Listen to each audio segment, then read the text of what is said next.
It was not just another building in Pripyat.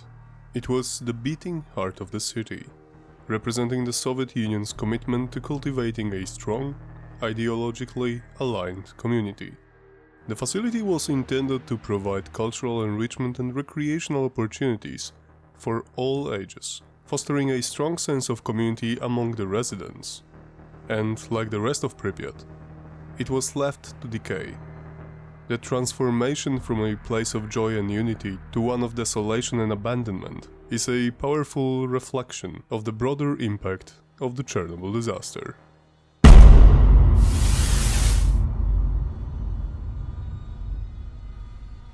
Hello guys!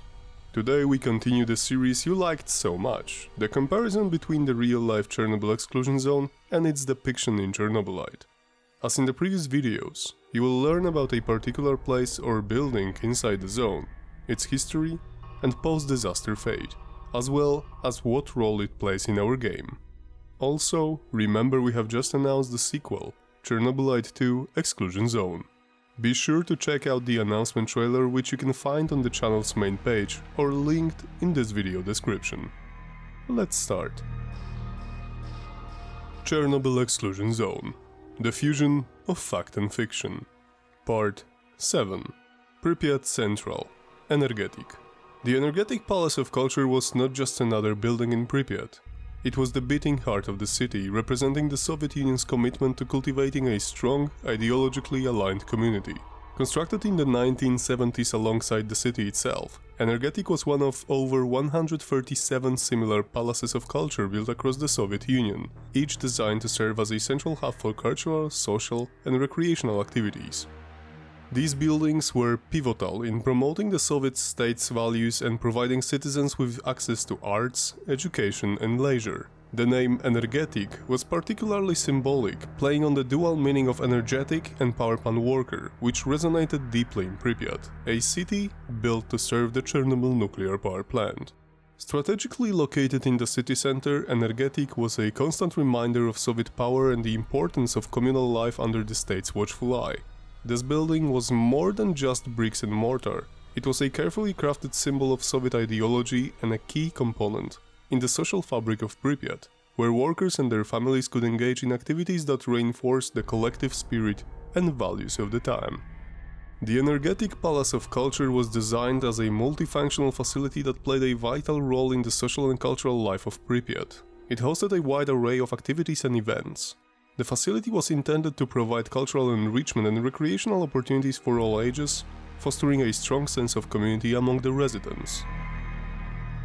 In real life, after the Chernobyl disaster on April 26, 1986, the Energetik Palace of Culture, like much of Pripyat, was thrust into an entirely new role. While the building was initially designed as a cultural and social hub, the immediate aftermath of the disaster forced it into service for more pragmatic and urgent needs, reflecting the chaotic and adaptive measures taken during this unprecedented crisis.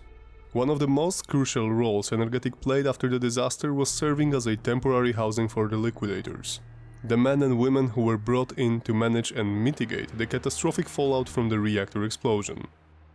These liquidators, often referred to as heroes of Chernobyl, were responsible for cleaning up the radioactive debris, constructing the sarcophagus around reactor number 4, and decontaminating the area.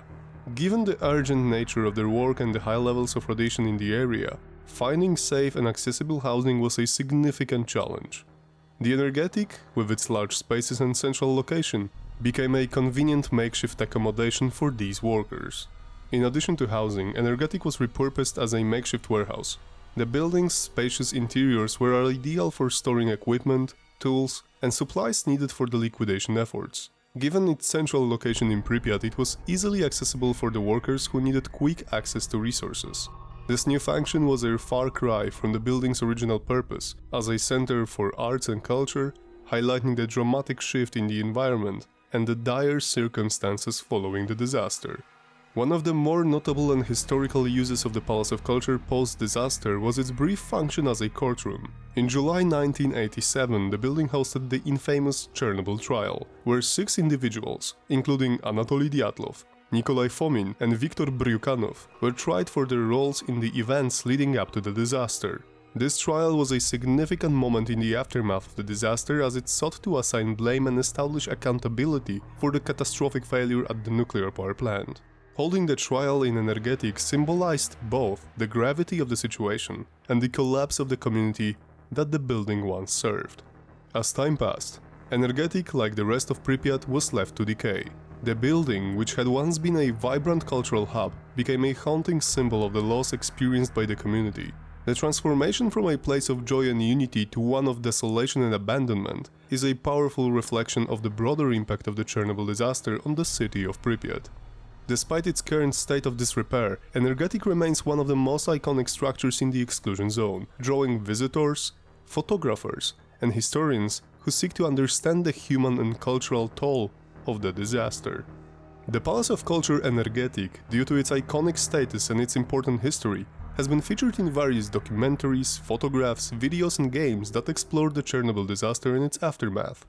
It stands as a testament to the vibrant community that once thrived in Pripyat and the cultural aspirations of its residents. In Chernobylite, Energetik was recreated with painstaking attention to detail, capturing both its former grandeur and current state of decay. Players can explore the abandoned halls and rooms of the palace, encountering remnants of the activities that once took place here, such as posters, instruments, and personal belongings. The game's atmospheric design enhances the haunting beauty of the location, emphasizing the contrast between its lively past and ghostly present. The inclusion of the Energetik Palace of Culture in Chernobylite serves as a powerful narrative and emotional anchor, allowing you to connect more deeply with the history of Pripyat and the impact of the Chernobyl disaster.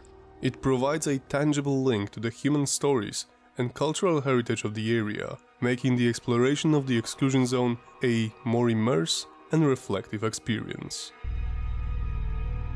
As always, I hope you have enjoyed this video and maybe even learned something new or interesting. Be sure to hit the like button and subscribe, as there is going to be much more info, for example on our Chernobylite 2 Exclusion Zone, in the following weeks and months. If you have any questions, including the game's sequel, feel free to write in the comments section. That's it for today, guys. Take care, stay safe, and see you on Sunday.